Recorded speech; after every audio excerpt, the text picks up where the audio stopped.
James, are we doing enough to protect SMEs when it comes to cybersecurity?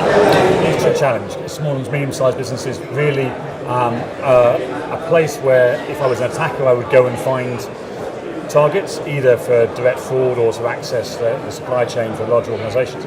I think the real challenge is that the cybersecurity is ending up being more complicated than it needs to be. Why do you think that is? Well, a lot of the way in which cybersecurity technology and services are developed is that they're going after the larger enterprise customers because that's where the money is. So it tends to drive the market to develop services that are sophisticated and complicated and specific to individual problems. But then that leads to the challenge of integrating all those different solutions. If you work out what you should have in cybersecurity, there's probably 20, 30 different technologies that you should have in place. And that's all well and good if you're a big bank or a telco or an energy company or something. It's still a pain to have to integrate that, but it's something you can do. When you're a smaller business, then that really just is too much of a burden. So my advice to small or medium-sized businesses is really to try to avoid having your own technology. You don't need these days to have your own enterprise network to run your own servers and things like that. Increasingly, with cloud providers, with technology available as a service, you can organise your business. You can to use technology that's provided with security built in, and make sure it is built in.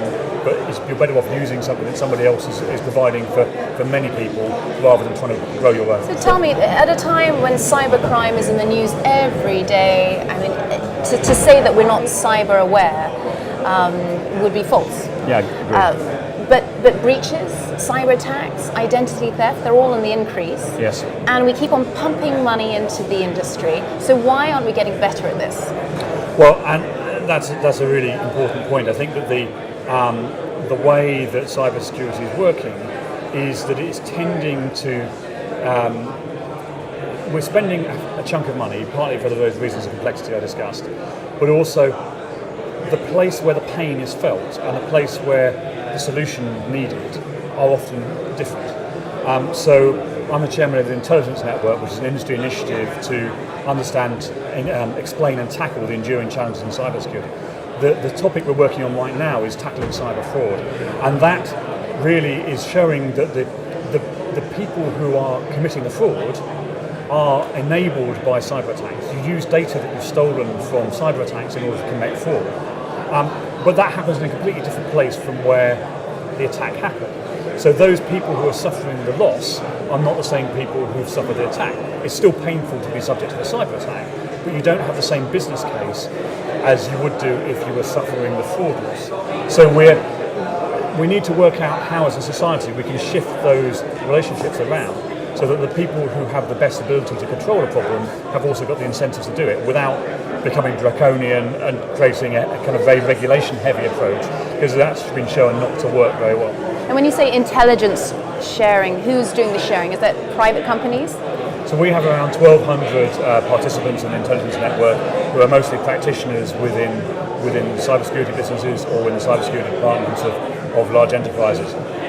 And we need to be careful when we're talking about sharing here what it is. We're not talking about airing the dirty laundry or the details of cyber attacks on networks.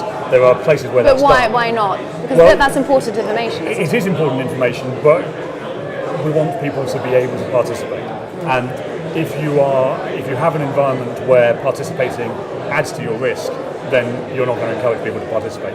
So we're concentrating in the Intelligence Network much more on those places where we can discuss systemic challenges rather than specific attacks.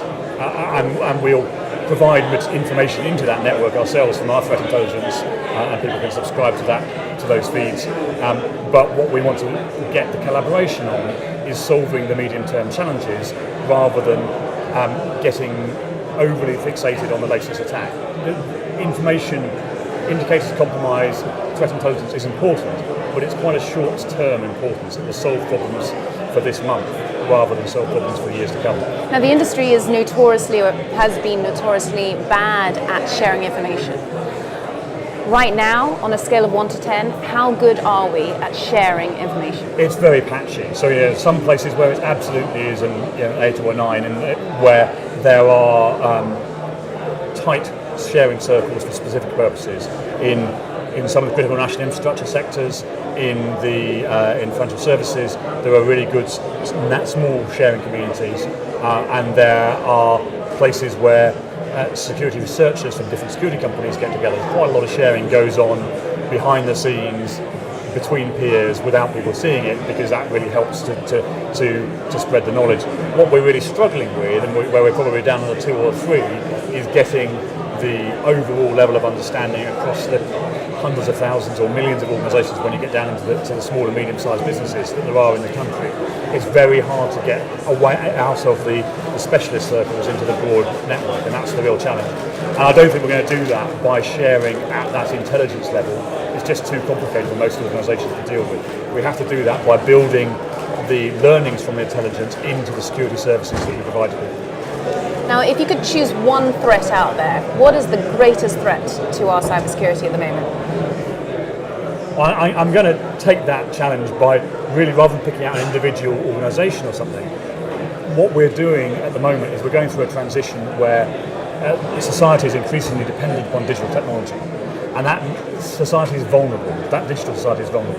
And it's vulnerable because we haven't tackled the underlying problem that we're shifting onto technology dependency without building security in from the start. What's the problem?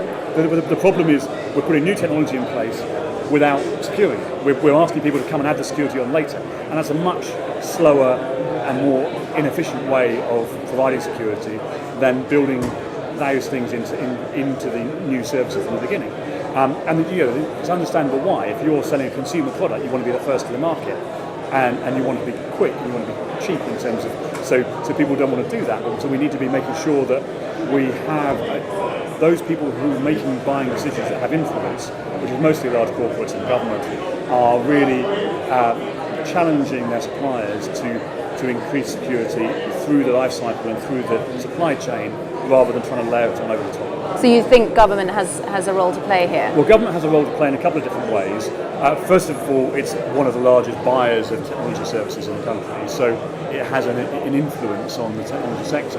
And of course, it has a national security and objective that includes cybersecurity, national security responsibility.